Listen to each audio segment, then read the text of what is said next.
So we're backstage at TEDx in Orange County, and with me is Christopher Steiner, author of Automate This and co-founder of EyeOn50. So Christopher, let's we just got off the adrenaline of being on stage. That's How are right. we doing? We recovering yet? I feel good. Yeah, the pressure's off. That's good. That's good. I can mess this up, right? So Automate This, bestseller, right? Automate This. I mean, it just came out a month ago. I wouldn't call it a bestseller. My other book was. Make it? I don't know. I hope this helps. So let's hear about your other one then. So we do bestseller, and then we'll move forward. Sure. My first book was called $20 per gallon. It was a New York Times bestseller. It was a thought experiment on what life would be like at higher gas prices, and I think California is experiencing that exact thing right now, isn't it? Yeah, absolutely. Yeah, we're right on schedule. Yeah. So, what is Automate This? What's the premise? The premise is that algorithms have taken over more and more of our world, and it's something that, I mean, it started in a lot of places, but I think we first felt it on Wall Street, right? This is something that's been developing on Wall Street for 20 years, and so we kind of follow some of the seminal people that changed things on Wall Street, and then how that science leaked into other fields and how it's changing music, sports, science, medicine, all sorts of things. It's really going everywhere. And I think our lives are going to look a lot different in 10 years. Now, do you think it's derailing the human element? Is it complementing it? Is it, is it? It's a delicate dance, right? Yeah, sometimes it does amazing things for you. I think people are very scared of algorithms entering medicine, but in some cases they can be very, very good at diagnosing things right away. They do the same things that doctors do, right? I mean, they look at the symptoms and they kind of run through their decision chart. And algorithms, of course, don't forget anything. They don't forget cases of this. They don't forget your medical history. They remember the diseases that your family's had because they don't forget. Right. So I think as an element in these things, they can be very, very useful. It's just a question of when they go too far, and I think we've seen that on Wall Street. Right. Of course, we lost $1 trillion in 5 minutes once. One of the oldest hands at algorithmic trading lost $440 million in 40 minutes, and they couldn't shut the rogue, that's what they call it, rogue algorithm off until 40 minutes had gone by, and they lost almost $500 million. So it's just a question of where do you find that line between utility, because these things can be very useful, and menace. Well, and let's go to the next step too. How does the general consumer who doesn't have that algorithm even play in that environment anymore? Right. Oh, well, I mean, if you want to day trade, you're crazy, right? I mean, find some good index funds and sit on them. That's about all I can say.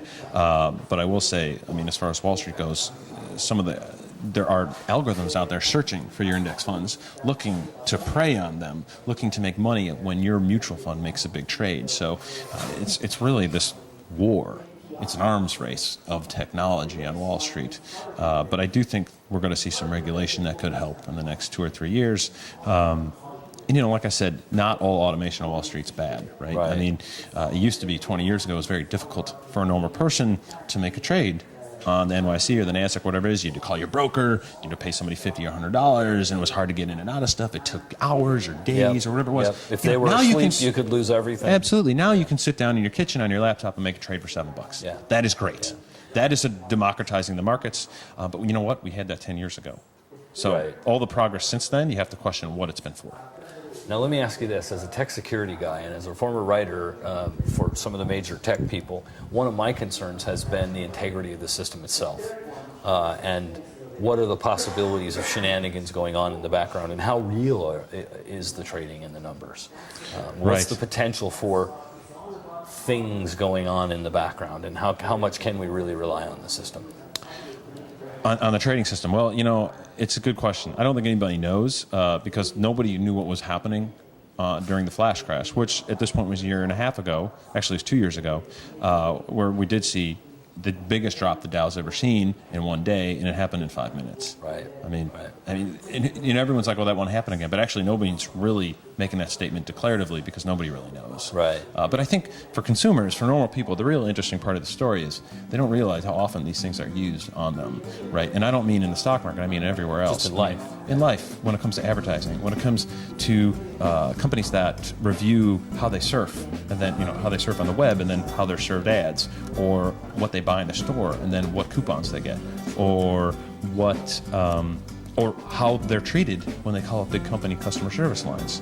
You know, if the companies are employing the right algorithms, they know your personality, they know what your problem is, they know how sensitive you are to getting this taken care of in a timely manner, and they will treat you differently. And all of this is handled now by algorithms.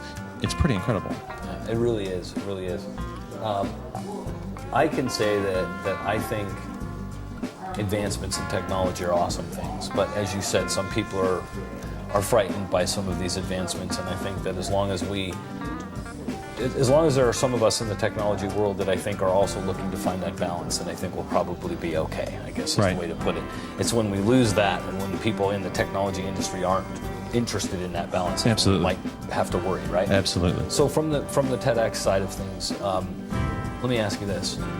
What was your greatest takeaway from today? I mean, just all the other speakers. I think, we spent time with them for the last 24 hours, and everybody's been wonderful, and everybody is bringing something amazing to the table. I think it's just incredible to be around this type of group. You don't get to do that often, and so I feel very lucky to be included in this group. I feel the same way being back here talking to you guys. It's pretty fun. Thank you so much for taking the time to talk with me. All right.